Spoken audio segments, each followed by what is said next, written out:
ஒரு ஆளுக்கு வேலை போகும்போது எப்படி இருக்குது, என்னத்தையும் பெருசாக இழந்துட்ட மாதிரி ஒரு ஃபீலிங் உண்டாகிறது. வேலை போயிடுச்சுன்னா அவ்வளோதான், ஏதோ வாழ்க்கையிலேயே உயிரே வாங்கின மாதிரி ஒரு இது உண்டாயிடுது. ஏதோ வேலையிலேருந்து ஒரு சம்பளம் வருதுன்றதுனால மட்டும் இல்லை, வேலை இல்லைன்னா வாழ்க்கையில் ஒரு அடிப்படை திருப்தியை நமக்கு உண்டாகாமல் போய்விடுகிறது. வேலை ரொம்ப முக்கியமான அப்படி டிசைன் பண்ணிட்டார் கர்த்தர்.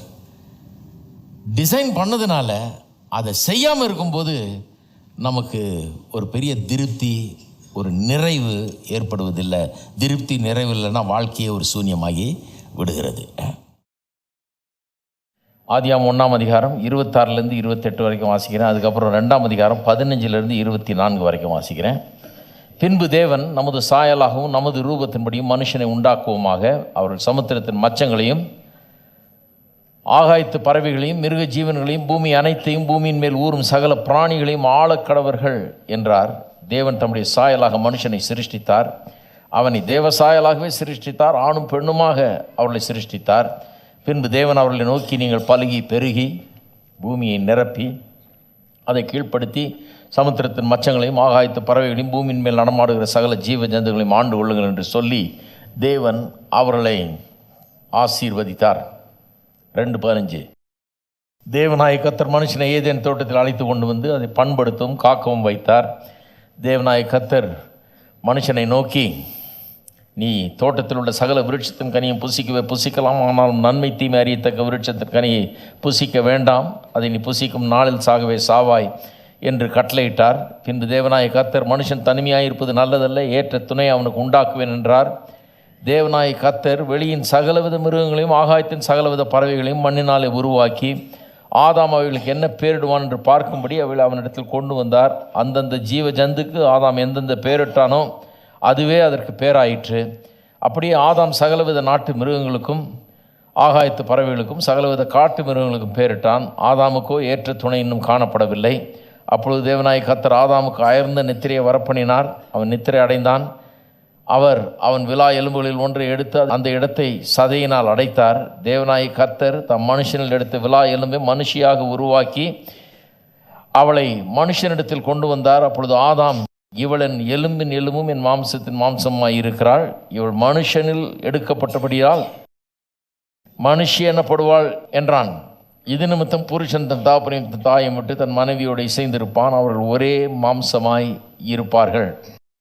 கர்த்தர் வேலை செஞ்சார், அதை காமிச்சேன் நான் உங்களுக்கு. என்ன எப்படி வேலை செஞ்சார்ன்றதை காமிச்சேன். இந்த 2வது போதனையில் 2வது ஒரு காரணத்தை சொல்ல இருக்கிறேன். அது என்னென்னா, நாம் ஏன் வேலை செய்யணுங்கிறதுக்கு பதில் என்ன? 2வது பதில் என்ன? வேலை தேவனுடைய குணாதிசயங்களை வெளிப்படுத்தி தேவனுடைய மகிமையை நமக்கு காட்டும்படியாகவே கொடுக்கப்பட்ட ஒன்று. வேலை எது கர்த்தர் இந்த உலகத்தில் வச்சார் மனுஷன் செய்யணும்னு? தேவனுடைய குணாதிசயங்களை வெளிப்படுத்தி அவருடைய மகிமையை காட்டக்கூடியதாய் வேலை இருக்கிறது. இதை இன்றைக்கு நான் விளக்கி சொல்ல இருக்கிறேன். வேத வசனத்தை படிக்கும்போது பார்த்தீங்கன்னா எப்படி இருக்குதுன்றாங்க, ஒரு ஸ்டோரி லைன் இருக்குதுன்றாங்க. இதில் சிலர் நினைக்கிறாங்க இது ஒரு கதம்பம் மாதிரி. 66 புஸ்தகங்கள், யார் யாரோ எப்பப்போ எழுதுனது, எத்தனையோ 1500 வருஷம் இடைவெளியில் 40 வித்தியாசமான ஆத்தர்ஸ் எழுத்தாளர்கள் எழுதினது 66 புஸ்தகங்கள். இதெல்லாம் ஒரு கதம்பமாக அப்படியே வந்து கிடக்குதாக்கும். இதை பல கதைகள், சிலர் நினைக்கிறாங்க ஒன்றுக்கு ஒன்று சம்மந்தமே கிடையாதுன்னு கூட நினைக்கிறாங்க. கிடையாது, ஒரு ஸ்டோரி லைன் மாதிரி இருக்குதுன்றாங்க. வேதத்தை படிக்கும்போது எப்படி படிக்கணுன்றாங்க? ரிடம்டிவ் ஹிஸ்டாரிக்கல் பெர்ஸ்பெக்டிவ், அதாவது நம்முடைய ரட்சிப்பின் சரித்திரத்தை வேதம் கூறுகிறது என்கிற விதத்தில் தான் வேதத்தை படிக்கணும். எல்லா சப்ஜெக்டையும் அப்படி தான் படிக்கணும். அந்த ஒரு கண்ணோட்டத்தோடு தான் படிக்கணும். வேதம் என்ன சொல்லுது? என்னுடைய மீட்பு, என்னுடைய ரட்சிப்பு, அதனுடைய சரித்திரத்தை சொல்லுது. என் சரித்திரத்தை சொல்லணும்னா எப்படி சொல்ல முடியும்? மீட்பின் சரித்திரம் எப்படி ஆரம்பிக்கணும்? கடவுள் யார், எப்படி எல்லாத்தையும் உண்டாக்குனாரு, எப்படி மனுஷனை உண்டாக்குனாரு, அவனை எதுக்காக உண்டாக்குனாரு, எப்படிப்பட்ட இதெல்லாம் கொடுத்தாரு அவனுக்கு, அவன் எப்படி பாவம் செஞ்சான், எல்லாத்தையும் இழந்தான், பாவத்தின் மூலமாக எப்படிப்பட்ட ஒரு சீரழிவு ஏற்பட்டது, இந்த சீரழிவிலிருந்து மனுஷனை மீட்பதற்காக தேவன் என்ன பண்ணார், அந்த மீட்பின் மூலமாக இன்றைக்கி எப்படிப்பட்ட ஜனமாக இருக்கிறோம், நாளைக்கு நித்தியத்தில் நாம் எப்படி இருப்போம். இதுதான் இந்த ரிடம்டிவ் ஹிஸ்டாரிக் பெர்ஸ்பெக்டிவ் இல்லையா? இப்படி தான் வேதத்தை படிக்கணுன்றாங்க. எல்லாத்தையுமே எந்த சப்ஜெக்ட் எடுத்தாலும் இப்படி தான் ட்ரேஸ் பண்ணணுன்றாங்க. அதை இதுதான் மெத்தடு. அப்போ வேலையை பற்றி எடுக்கும்போதும் இதே மாதிரி தான் நம்ம ட்ரேஸ் பண்ணணும். இதை ட்ரேஸ் பண்ணணும்னா 5 காரியங்களாவது குறைஞ்சது சொல்லணும். அதில் 1-2 காரியங்களாவது இன்றைக்கி நான் சொல்ல ஆரம்பிக்கிறேன். மொத்தம் 5 காரியங்கள் கண்டிப்பாக சொல்லி ஆகணும். இந்த ரட்சிப்பின் சரித்திரம் மாதிரி இதை எடுத்து அதில் வேலை எப்படி இருக்குதுன்றதை காண்பிக்கிறோன்னா பாருங்கள், வேலையும் அந்த ரட்சிப்பின் சரித்திரத்திலே அடங்கி இருக்குது. எல்லாமே இந்த ரட்சிப்பின் சரித்திரத்துக்குள்ளே வந்துடுது. அப்போ 5 காரியங்களை நான் பார்க்க போகிறோம். ஒன்று, தேவனுடைய வேலை, அவர் வேலை செஞ்சார் இல்லையா, அது நமக்கு என்னத்தை காட்டுகிறது, என்னத்தை போதிக்கிறது, அது மூலமாக என்னத்தை காத்துக்கிறோம், அது மூலம் பார்க்கணும். வேலை செஞ்சார்ன்றதை பார்த்தோம், அது என்னத்தை போதிக்கிறதுன்றது இன்னைக்கு காமிக்கிறேன். 2வது, தேவன் மனுஷனுக்கு வேலையை கொடுத்தாருன்னு இருக்குது வேதத்தில். பண்படுத்தவும் காக்கவும் வைத்தார். அதான் 2:15 வாசித்தேன் நான். வேலையை கொடுத்தார் மனுஷனுக்கு, எம்ப்ளாய்மெண்ட் கொடுத்தார். முதல்ல அவனை உண்டாகினவொன்னு முதல்ல என்னத்தை கொடுத்துட்டாரு, எம்ப்ளாய்மெண்ட்டை கொடுத்துட்டாரு. எல்லாத்தையும் அவனுக்கு உண்டாக்கி வச்சுட்டு எம்ப்ளாய்மெண்ட்டையும் கொடுத்துட்டாரு. என்ன மாதிரி வேலையை கொடுத்தார், அவனுடைய வேலையினுடைய தன்மை என்ன, அதை பார்க்க போகிறோம். 3வது, அவன் மட்டும் பாவம் செய்யாமல் தொடர்ந்து ஏதேன் தோட்டத்தில் நல்லா வேலை செஞ்சுருந்தான்னா, ஒழுங்காக இருந்திருந்தான்னா, அவனுடைய வேலையும் அவனுடைய வாழ்க்கையும் எப்படி இருந்திருக்கும். If he had not sinned, அவன் பாவம் செய்யாமல் ஒழுங்காக இருந்திருந்தான்னா இன்றைக்கி அவனுடைய வாழ்க்கை, அவனுடைய வேலை, அதெல்லாம் எப்படி இருந்திருக்கும். அதனுடைய வர்ணனை பல இடங்களில் வருது வேத வசனத்தில். நான் காமிக்கிறேன் அது எப்படி இருக்குன்றத.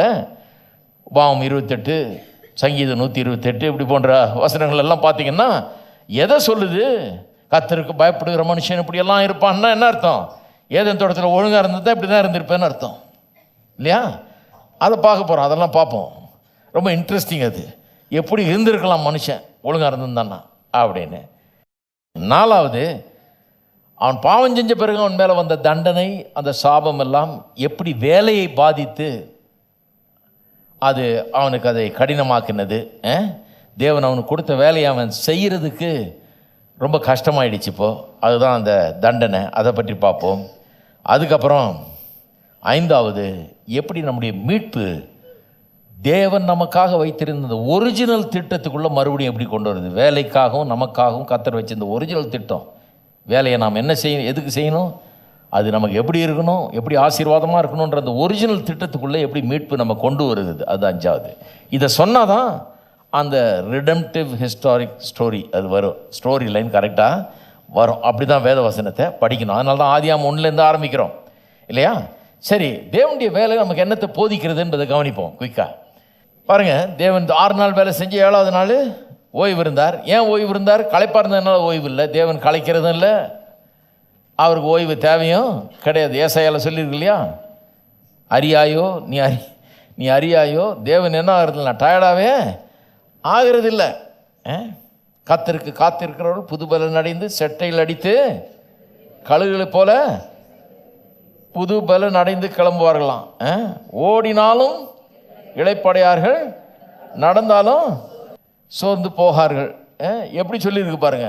அப்போ நமக்கு கூட, ஏன்னா அவர் களைப்பே அடையாதவர், டயர்டே ஆகாதவர், நமக்கு கூட ஒரு வழியை வச்சிருக்கிறார்.